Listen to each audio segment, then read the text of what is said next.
Olá pessoal, tudo bem com vocês? Eu sou o professor Pedro e hoje teremos mais uma aula de história. No módulo passado, nós aprendemos sobre a Revolução Francesa, que mudou os rumos da história da humanidade ao colocar entre seus direcionamentos os ideais iluministas. Hoje, iniciaremos um novo módulo. Vamos voltar a falar sobre a história do Brasil. Agora, durante o século XVIII, o mesmo século do Iluminismo e da Revolução Francesa. A partir da aula de hoje, iremos entender como estava o Brasil nesse período. Vamos lá? Para que vocês possam acompanhar aí da casa de vocês, eu peço que abram a apostila 2 na página 142. Prontos? Bom, hoje começaremos um novo módulo, o módulo 8, Brasil, novas experiências no século XVIII. Para iniciar, vamos realizar um exercício. Observe esta imagem. Trata-se da cidade de Vila Rica, atual Ouro Preto, em Minas Gerais. Nessa imagem, o pintor e desenhista francês Arnaud Julien Pallier registrou parte do panorama urbano da cidade em 1820. Fundada em 1711, Vila Rica chegou a ser, poucas décadas depois, a cidade mais populosa das Américas, com cerca de 80 mil habitantes. Observe no mapinha aqui ao lado, onde fica a região de Ouro Preto, esse pontinho aqui em Minas Gerais. Então não é uma região litorânea, que a gente estava acostumado a falar sobre regiões litorâneas na história do Brasil. Bom, vamos para o exercício então. Você já pensou nisso? Acompanhe aí na página 142, ok? Bom, vamos lá. Uma curiosidade sobre essa obra. O pintor se retratou no quadro. Você consegue encontrá-lo? Observem na apostila de vocês, pessoal. O pintor, ele se colocou, no quadro. Ele está, vou assinalar aqui, nessa parte de baixo, da imagem, ok? Pessoal, ele capturou, as imagens conforme a sua percepção. Elas não são um retrato, são uma representação de determinada realidade. O pintor, então, como eu marquei aqui para vocês, está na parte inferior da tela, próximo ao centro. Segunda questão que a gente vai abordar aqui. Que diferenças você apontaria entre Vila Rica e os centros de produção açucareira, estudados no 7º ano? Como que eram essas regiões da produção açucareira? Primeiro, pessoal, dimensão do tamanho da cidade. Dá para perceber pelo que a gente leu e pelo que a gente viu que Vila Rica era muito maior, uma cidade maior que as cidades da região açucareira. Tá? Então o tamanho da cidade é perceptível. Percebam os dados do texto da legenda. Foi a maior cidade das Américas, com dezenas de milhares de moradores. Então é um impacto, é uma diferença na configuração das cidades, ok? O que teria motivado tantas pessoas a se concentrarem em um lugar só? Bom, pessoal, era necessário haver, então, dá para a gente pensar, que alguma situação que motivasse essas pessoas, e que essa situação precisava ser suficiente para sustentar tantas pessoas em um determinado espaço. É possível que vocês estejam pensando nos nomes Vila Rica e Ouro Preto como uma relação com o ouro, ok? E isso está correto. Nós vamos aprender mais sobre isso.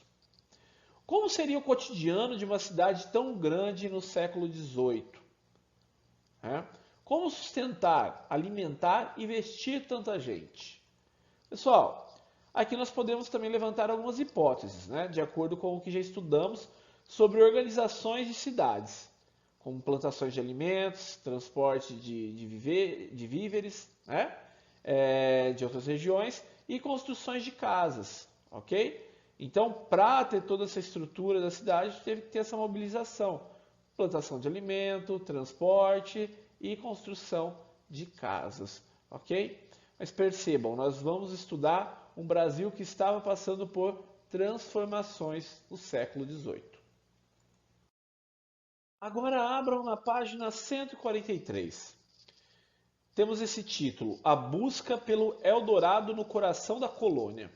O que isso quer dizer, né, pessoal? Bom, o que era o Eldorado, para começar? Eldorado foi uma lenda que se espalhou na Europa durante o século XVI, após a ocupação das Américas. De acordo com essa lenda, haveria uma cidade toda construída em ouro. Nessa região sonhada, até seu governante teria o corpo dourado. Muitos europeus e colonos que viviam no Brasil, ainda que não acreditassem em lendas como a do Eldorado, tinham planos de encontrar metais preciosos no território. Afinal, os espanhóis encontraram ouro em suas colônias da América, né? Então, por se tratar do mesmo continente, esses colonizadores estavam ainda com esperança de encontrar ouro no território português, né? Além disso, a doutrina mercantilista, que nós aprendemos já, né? Ela afirmava que para ser rico, um reino precisava ter a posse de metais preciosos. É o metalismo, né? Também estudamos no 7º ano que após não encontrar ouro no território do Brasil, foram montados engenhos de produção de açúcar, bem-sucedidos principalmente no nordeste da colônia. Além disso, atividades como a dos mascates. Quem são os mascates? São caixeiros viajantes que revendiam mercadorias nos povoamentos mais distantes das grandes cidades. Mas além dos mascates, a gente pode falar sobre a pecuária, tá?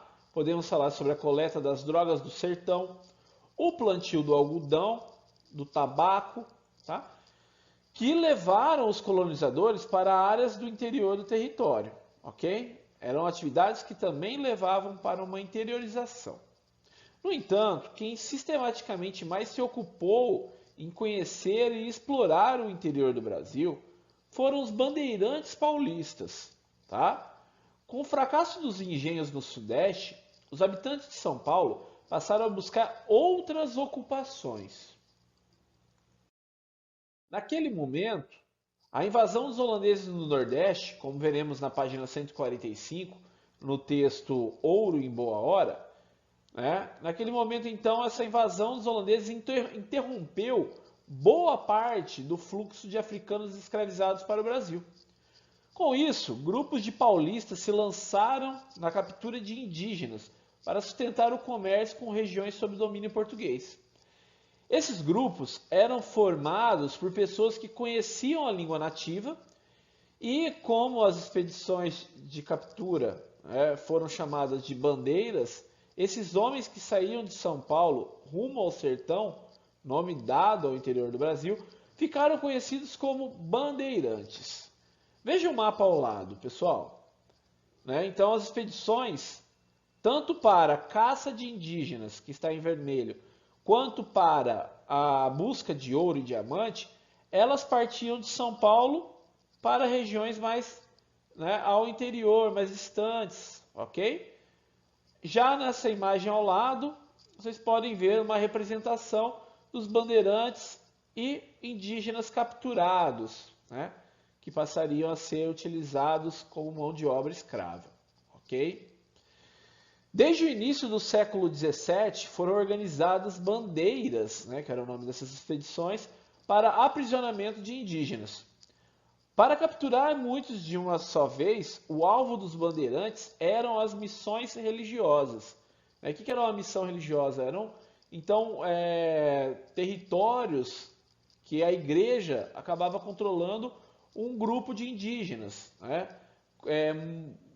modificando seus hábitos, ensinando a religião, ok? Então, digamos que eles eram presas fáceis, Eles não tinham armamentos para se defender, eles não estavam mais na mesma configuração em que eles viviam anteriormente, então acabavam sendo presas fáceis, ok? Nas missões religiosas. Quando não encontravam as missões no interior do território, as buscas eram menores, tá? Como essa representada na imagem que nós já vimos aqui acima, né? É uma imagem que é de 1834, que tem soldados índios da província de Curitiba escoltando selvagens, de autoria de Jean-Baptiste Debré. O Debré foi um pintor que retratou muitas cenas, desse período da história do Brasil. Okay? Os escravizados eram vendidos para os engenhos, especialmente quando faltavam os africanos escravizados, e também para fazendas de trigo que se formaram em São Paulo. À medida que os bandeirantes entravam nas matas e em terras mais distantes do litoral, eles também procuravam por metais preciosos, ok? Em 1693, para vocês terem uma ideia, a expedição liderada pelo bandeirante, Antônio Rodrigues Arzão, encontrou ouro na região de Sabará, uma região de Minas Gerais. Então, final do século XVII, a gente tem o ouro sendo encontrado em uma região de Minas Gerais. Novas descobertas de ouro foram feitas em regiões próximas, tanto nos rios, que é o chamado ouro de aluvião, quanto nas rochas, que é o ouro de beta, nas minas. Por volta de 1729, foram encontrados diamantes na região do Tijuco, atual município de Diamantina. Ok? Bom, pessoal, nessa fotografia ao fundo, vocês podem ver Ouro Preto, uma foto recente, tá?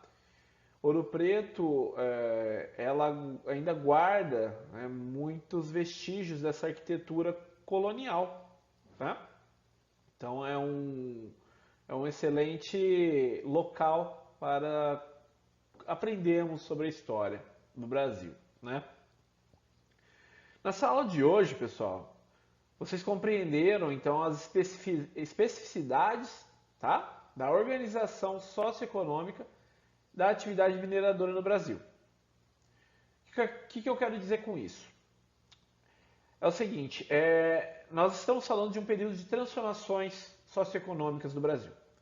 Transformação em que diz respeito à integração nacional, comunicação entre regiões, tá? Mudanças no eixo econômico do país, tá? Do Nordeste para o Sudeste, mudanças em relação ao que estava sendo explorado, que já não era mais um produto agrícola, nós estamos falando do início da exploração do ouro, ouro e diamante, na região de Minas Gerais principalmente. E vamos aprender também sobre as relações sociais nesse contexto histórico. Tá? Então nós vamos falar sobre várias mudanças que o Brasil passou no século XVIII. Lembrando, o Brasil não está, a história do Brasil não está acontecendo apartada do resto da história do mundo. Tá? Então, se nesse período da história estão acontecendo revoltas relacionadas aos ideais iluministas, a gente vai ter a independência nos Estados Unidos, que é na América. Lá na Europa a gente vai ter a Revolução Francesa. Então nós vamos ver de que forma esses ideais vão chegar aqui na colônia, e como que vai ser a reação das pessoas que estavam se apropriando dessas ideias iluministas aqui em território da até então colônia portuguesa. Ok? Bom, pessoal, espero que tenham gostado da aula de hoje. Ao lado está meu contato caso tenham dúvidas. Bons estudos, muito obrigado e até a nossa próxima aula.